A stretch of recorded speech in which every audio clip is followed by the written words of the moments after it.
Hello students, स्वागत है आपका डिफेंस ट्यूटर के इस वीडियो में। आज की इस वीडियो में हम बात करेंगे कोस्ट गार्ड, नाविक, जीडी, डीबी और यांत्रिक के लिए प्रैक्टिस सेट नंबर 8 को। यह प्रैक्टिस सेट्स आपका साइंस प्लस जीके यानी आप कह सकते हैं कि जीएस प्लस जीके स्पेशल होगा। इस वीडियो में हम आपको जीके और जीएस से रिलेटेड क्वेश्चंस को यहाँ पे करवाएंगे। सो सभी बच्चे इस वीडियो को देखें क्योंकि ये वीडियोस आपके लिए बहुत ही इंपॉर्टेंट होगा। हालांकि पहले से हमने जीके के लिए और साइंस के लिए अलग से हमने अलग अलग वीडियोस भी दिए हैं, लेकिन ये प्रैक्टिस सेट्स आपका कंबाइंड प्रैक्टिस सेट होगा जिसमें आपको साइंस और जीके दोनों कंबाइन करके क्वेश्चंस दिए जाएंगे। ठीक है, तो आइए बढ़ते हैं वीडियो की ओर। और इस वीडियो के पीडीएफ को डाउनलोड करने के लिए डिस्क्रिप्शन बॉक्स में लिंक दिए जाएंगे, उस लिंक पर क्लिक करके पीडीएफ को डाउनलोड कर सकते हैं, या फिर सिंपली आप टेलीग्राम चैनल को ज्वाइन कर लीजिए, आपको डायरेक्टली टेलीग्राम चैनल पर ही लिंक प्रोवाइड करवा दिए जाएंगे। इस वीडियो में हम ज़्यादा समय न लेते हुए सिंपली आपको आंसर बताएंगे, और जिनके रीजन्स कुछ और अदर्स रीजन्स जानने हैं वो आपको बताएंगे, नहीं तो सिंपली आपको हम आगे की ओर बढ़ेंगे। तो आइए बढ़ते हैं अपने इस वीडियो लेक्चर्स की ओर। पहला क्वेश्चन आप यहाँ पे देख सकते हैं, लिखा गया है कि what are the changes in our surrounding that make us respond to them called. Simply आपको हिंदी इंग्लिश दोनों में क्वेश्चन दिए जा रहे हैं, तो सभी बच्चे इसको पढ़ सकते हैं। जिन्हें भी जिस लैंग्वेज में अच्छा लगे, जिन्हें जिस लैंग्वेज में अच्छे से समझ में आए, वो इस लैंग्वेज को पढ़ सके। ठीक है, तो यहाँ पे आप देख सकते हैं क्या लिखा गया है। यहाँ पे लिखा गया है कि what are the changes in our surrounding that make us respond to them called, यानी वातावरण में होने वाले परिवर्तन जो हमें उनके प्रति प्रतिक्रिया देने के लिए प्रतिबद्ध करते हैं, क्या कहलाता है। ठीक है, तो उसे हम क्या कहते हैं, तो उसे हम कहते हैं आपका ऑप्शन नंबर क्या है, आपका ऑप्शन नंबर, ठीक है, तो ऑप्शन नंबर क्या हो गया आपका, ऑप्शन नंबर सी यानी स्टिमुली। ठीक है, स्टिमुली कहते हैं, लिखा नहीं पा रहा है मार्कर से, option number C is the correct answer. ठीक है, स्टिमुली कहते हैं यानी उद्दीपन कहते हैं। क्या कहते हैं, उद्दीपन, यानी वातावरण में होने वाले परिवर्तन जो हमें उनके प्रति प्रक्रिया देने के लिए प्रतिबद्ध करे, उसे हम उद्दीपन कहते हैं। ठीक है, किसी को भी काम के लिए उकसाना यानी बढ़ावा देना, प्रेरित करने की क्रिया को हम उद्दीपन कहते हैं। यानी उद्दीपन का मतलब होता है किसी व्यक्ति को या फिर किसी को भी काम करने के लिए उकसाना, यानी उसको जबरदस्ती कुरेदना कि चलो ये करो, चलो ये करो। ठीक है, या फिर उसको बढ़ावा देना, उसको प्रेरित करना किसी चीज़ को बताकर। जैसे हम आपको बताते हैं कि आप मेहनत कीजिए, आप अपने ज़िंदगी में जरूर कुछ अच्छा कर पाइएगा, बस रात दिन आप मेहनत से पढ़ाई कीजिए। ठीक है, तो ये हम आपको क्या कर रहे हैं, प्रेरित कर रहे हैं पढ़ने की तरफ। ठीक है, तो आपको क्या कर रहे हैं, उद्दीपन कर रहे हैं, आपको कह सकते हैं स्टिमुलेट कर रहे हैं। ठीक है, स्टिमुली यहाँ पे लिखा गया है, तो आपको स्टिमुली कर रहे हैं। ठीक है, तो इसका आंसर क्या हो गया, आपका आंसर हो गया आपका ऑप्शन नंबर सी। ठीक है, नेक्स्ट क्वेश्चन आपका क्वेश्चन नंबर टू में देखिएगा क्या लिखा गया है कि the original function of vertebrate stomach was. ठीक है, द ओरिजिनल फंक्शन यानी कोषरूकी उदर का मूलभूत कार्य डैश होता है, यानी ओरिजिनल फंक्शन हमारे वर्टिब्रेट स्टमक का क्या होता है। स्टमक मतलब जानते हैं, स्टमक मतलब क्या होता है, स्टोमक मतलब पेट होता है। ठीक है, तो आपका जो ओरिजिनल फंक्शन होता है वर्टिब्रेट स्टोमक का, वो क्या होता है, तो ओरिजिनल फंक्शन होता है स्टोरेज करना, यानी आपके जो भोजन हुए, आपके जो पानी हुए, उन सभी को क्या करता है, वो स्टोरेज करके रखता है। तो original function of vertebrate stomach was to store the food या फिर स्टोर द वाटर, एनीथिंग। ठीक है, चलिए, अब लोहा लगकर नहीं स्टोर करेगा, स्वाभाविक सी बात है। नेक्स्ट क्वेश्चन की ओर बढ़ते हैं, क्वेश्चन नंबर 3 की ओर। नंबर 3 में लिखा जा रहा है कि the deficiency of vitamin A results in. ठीक है, विटामिन ए की कमी का परिणाम डैश होता है। विटामिन ए की कमी से हमें क्या होता है, तो विटामिन ए की कमी से हमें क्या होता है बताइए, तो विटामिन ए की कमी से आपको क्या हो सकता है, जीरोपैथेलमिया हो सकता है। ठीक है, जीरोपैथेलमिया, यहाँ पे एक साइलेंट होता है, तो जीरोपैथेलमिया इसको पढ़ा जाता है। तो विटामिन ए की डिफिशियंसी से जीरोपैथेलमिया होता है। ठीक है, विटामिन की खोज हुई थी वो कितना 1911 में ईस्वी में हुई थी। ठीक है, विटामिन की खोज कब हुई थी, तो इसको भी याद रखिए, विटामिन की खोज 1911 ईस्वी में की गई थी। ठीक है, और आपको बता दें कि विटामिन ए की कमी से यानी डिफिशियंसी ऑफ विटामिन ए, ये तो आपको एक हमने बता दिया कि एक्सट्रोपैथेलिया भी होता है, और दूसरा क्या होता है इससे, एक तो हमने आपको बताया एक CROPHTHALMIX।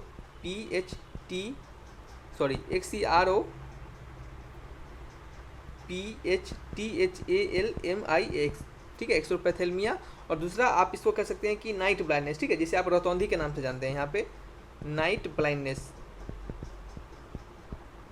ठीक है, नाइट ब्लाइंडनेस जिसे कि आप किसके नाम से जानते हैं, रतौंधी के नाम से भी जानते हैं। तो ये भी आपके विटामिन ए की कमी से ही होता है, तो यहाँ पे लिख सकते हैं हम रतौंधी। ठीक है, रतौंधी।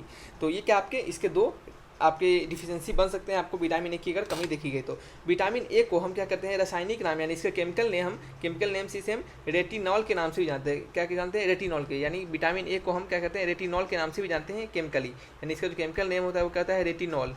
ठीक है, ये याद रखिएगा, हो सकता है कि इससे भी क्वेश्चन बन सकता है, तो रेटिनॉल। तो ये क्या आपके कुछ इंपॉर्टेंट बातें जो कि हमने इसके रिगार्डिंग बताया। हमने कहा कि जिसके रिगार्डिंग आपको कुछ इंपॉर्टेंट जानकारी चाहिए होगी वो आपको देंगे, नहीं तो सिंपल हम आपको आंसर बताएंगे, ज़्यादा फालतू का समय आपका बर्बाद नहीं करेंगे। यहाँ पे लिखा जा रहा है कि what is the time taken by the pendulum to complete one oscillation called, यानी किसी भी पेंडुलम को एक ऑसिलेशन चक्कर मारने में जो टाइम लगता है उसे हम क्या कहते हैं, ठीक है। तो एक चक्कर मारने में जो उसे ऑसिलेशन लगता है, जो उसे टाइम लगता है, उसमें कहते हैं टाइम पीरियड। क्या कहते हैं, टाइम पीरियड। जैसे मान लीजिए एक पेंडुलम को हमने यहाँ से छोड़ा, ठीक है, वो यहाँ से यहाँ गया और फिर यहाँ से आया, तो क्या हो गया आपका, उसका एक टाइम पीरियड पूरा हो गया। तो एक टाइम पीरियड पूरा हुआ तो उसे हम क्या कहेंगे, सॉरी, उसका पूरा एक ऑसिलेशन पूरा हुआ तो उसे हम क्या कहेंगे, टाइम पीरियड कहेंगे। क्या कहेंगे, टाइम पीरियड ऑफ पेंडुलम, ठीक है। आपने पेंडुलम के बारे में पढ़ा होगा, सिंपल पेंडुलम के बारे में।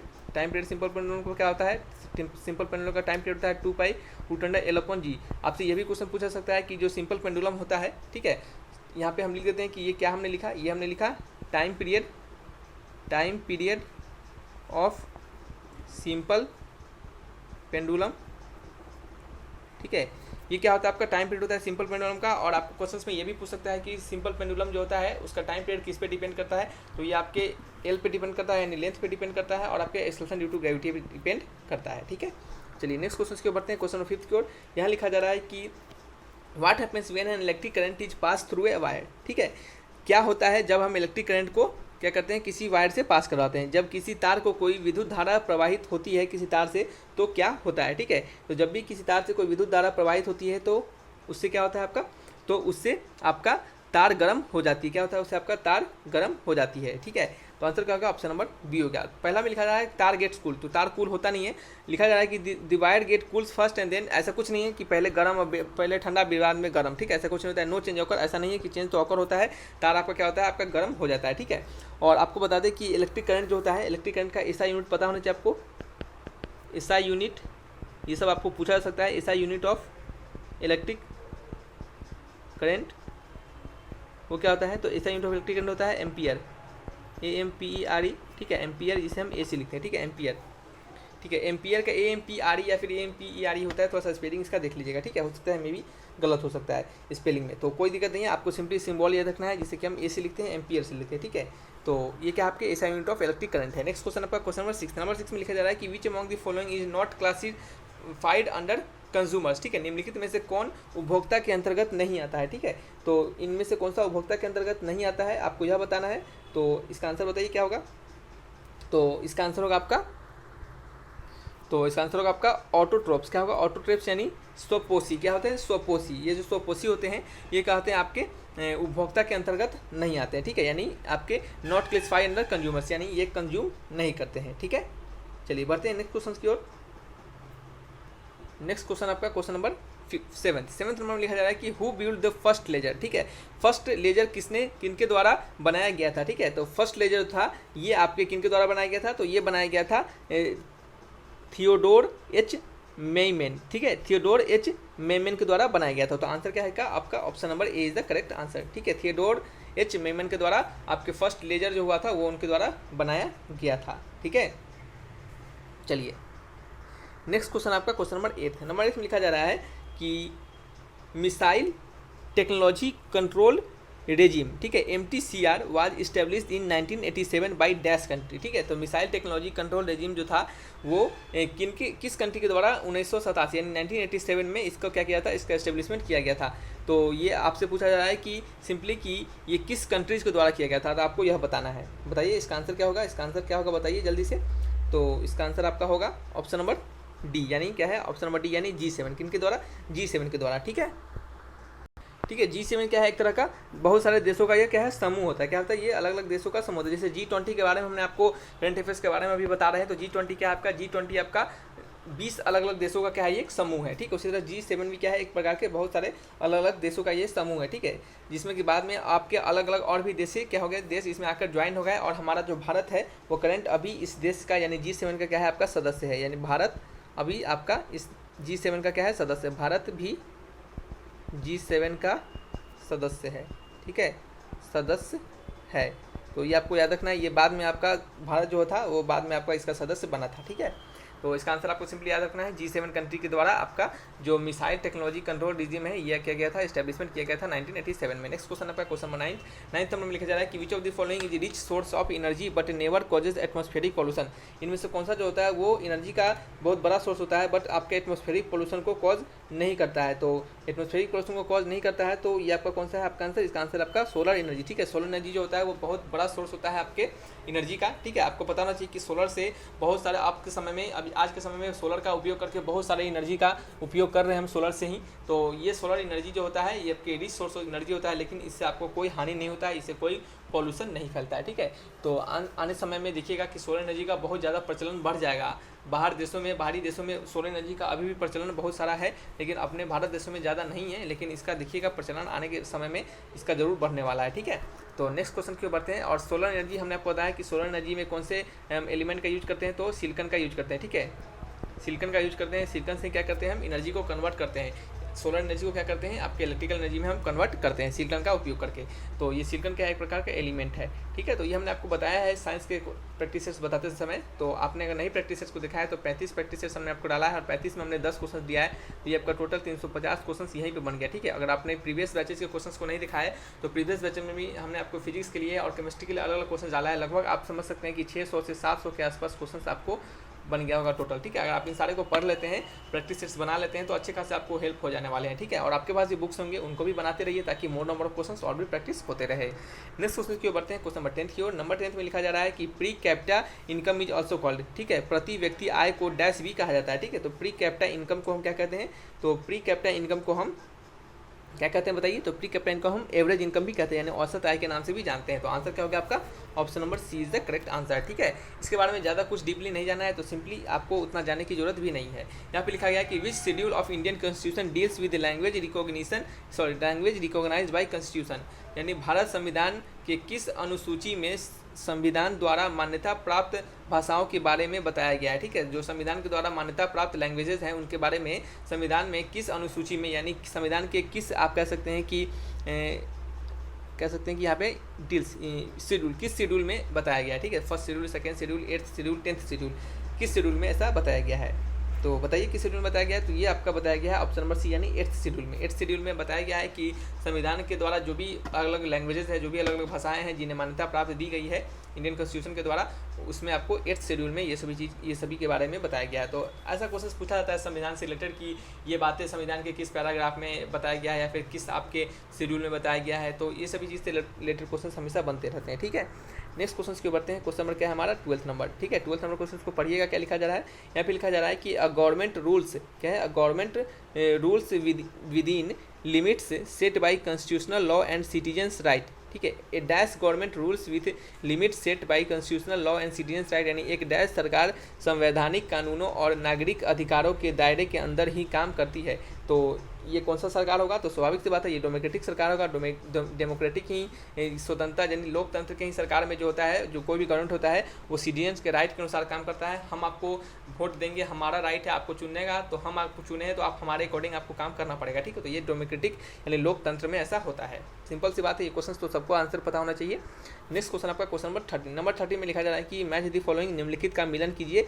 आपको टर्म्स दिया जा रहा है और डिफिनेशन दिया जा रहा है, ठीक है। तो सरदार और फौजदार, फिर आपका कोतवाल, तो इनमें से आपको रिलेशन पूछा जा रहा है कि आपका किनका रिलेशन किससे मैच हो रहा है, ठीक है। तो बताइए किनका रिलेशन किससे मैच हो रहा है? तो यहाँ पे आप देख सकते हैं कि सबसे पहले लिखा गया है सरदार है, ठीक है। क्या है? सबसे पहले आपका सरदार लिखा गया है, ठीक है। फिर आपका फौजदार है, फिर कोतवाल है, ठीक है, ठीक है। तो ये इसमें आपको करेक्ट मैचिंग करना है। तो आप यहाँ पे देखिएगा तो ये क्या है कि आपको ये मुगल शासन के समय का जो अलग अलग अधिकारी थे और उनके अलग अलग जो उनके काम थे उनके बारे में यहाँ पे बताया जा रहा है, ठीक है। तो इससे क्वेश्चन के अकॉर्डिंग यानी आपका जो आंसर होगा कि इसका आंसर होगा ऑप्शन नंबर ए या ऑप्शन नंबर सी, सॉरी इसके अनुसार ऑप्शन नंबर सी क्यों होगा? क्योंकि ये जो सरदार थे यानी सरदार नहीं सदर जो थे, उनका काम था कि वो जो सदर जो थे वो क्या थे? Minister in charge of religious and charitable, यानी आपका धार्मिक तथा धर्मार्थ किए जाने वाले कार्यों का मंत्री। यानी सदर को हम उस मुगल शासन के समय जो धर्म के बारे में कार्य करता हो, धर्म के लिए काम करता हो, उसको हम धार्मिक और धर्मार्थ किए जाने वाले कार्यों का मंत्री कहते थे, ठीक है। फौजदार जिसे था, फौजदार को हम क्या कहते थे? तो फौजदार को हम कहते थे सैनिक का वेतन अधिकारी था। क्या फौजदार जो था वो क्या था? सैनिक का वेतन अधिकारी था। और कोतवाल क्या था? कोतवाल क्या था बताइए? तो कोतवाल जो था वो आपका नगर का पुलिस अधिकारी, ठीक है। नगर प्रधान कह सकते हैं आप इसको, या फिर कह सकते हैं कि नगर का पुलिस अधिकारी था, यानी टाउन पुलिस कमांडेंट, ठीक है। तो ये आपके मुगल समय के अलग अलग जो उनके अधिकारी थे और उनके अलग अलग दायित्व यानी उनके अलग अलग काम के अनुसार उनको पोस्टिंग दिया गया था। उनका अलग अलग काम था, जैसे सरदार का अलग काम, फौजदार का अलग काम, कोतवाल का अलग काम, ठीक है। तो उसी काम को यहाँ पे दर्शाया जा रहा है, समझ रहे हैं। चलिए नेक्स्ट क्वेश्चन की ओर बढ़ते हैं। क्वेश्चन नंबर क्या है 14th, क्या है क्वेश्चन नंबर 14th। नंबर 14 में लिखा जा रहा है कि what does this 66 half of degree of south latitude mark, ठीक है, यानी 66 हाफ अंश दक्षिणी अक्षांश क्या दर्शाता है, ठीक है। तो 66 half degree of south latitude mark हमें क्या दर्शाता है, तो ये हमें दर्शाता है आपका एंटार्क्टिक सर्किल को। किसको? एंटार्क्टिक सर्किल को। ऑप्शन नंबर क्या है? D is the correct answer, ठीक है। चलिए नेक्स्ट क्वेश्चन की ओर बढ़ते हैं। क्वेश्चन नंबर 15th की ओर। 15 नंबर लिखा जाए कि राष्ट्रीय उच्च स्तर शिक्षा अभियान was approved for reforming the state dash education system, यानी राष्ट्रीय उच्च शिक्षा अभियान को राज्य की डैश शिक्षा प्रणाली सुधारने के लिए स्वीकृति दी गई थी, ठीक है। तो इसका आंसर क्या आपका? इसका आंसर आपका ऑप्शन नंबर डी, यानी हायर एजुकेशन को सिस्टम को सुधारने के लिए इसको दिया गया था, ठीक है। तो इसका आंसर हो गया ऑप्शन नंबर सी हो गया। नेक्स्ट क्वेश्चन आपका क्वेश्चन नंबर 16। नंबर 16 में लिखा जा रहा है कि the Indo Lanka economic and technological corporation agreement is a dash agreement, ठीक है। भारत लंका आर्थिक और तकनीकी सहयोग करार एक डैश अनुबंध है, ठीक है। तो ये कैसा अनुबंध है आपका? तो ये आपका क्या है? आपका ट्रेड व्यापार है, क्या एक प्रकार का ट्रेड व्यापार है, ठीक है। तो आंसर क्या होगा आपका? ऑप्शन नंबर ए हो गया, ठीक है। नेक्स्ट क्वेश्चन आपका क्वेश्चन नंबर 17। इसमें लिखा जा रहा है कि on which day is human right day observe, यानी मानव अधिकार दिवस कौन से दिन मनाया जाता है। तो मानव अधिकार दिवस 10 सितंबर को मनाया जाता है। तो ऑप्शन नंबर क्या हो गया? B is the correct answer हो गया।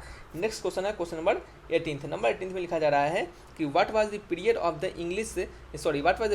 The 8th 5-year plan of government of India, यानी भारत सरकार की 8वीं पंचवर्षीय योजना का कार्यकाल क्या था। यानी भारत में जो पंचवर्षीय योजना लगा था, तो उसमें 8वीं जो पंचवर्षीय योजना लगा था, तो उसका कार्यकाल यानी वो किस समय से किस समय तक उस पर काम किया गया था। तो वो बताइए किस समय से किस समय तक काम किया गया। तो ये आपका 1992 यानी 1992 से लेकर 1997 तक इसके बीच काम किया गया था 8वें पंचवर्षीय योजना के समय, ठीक है।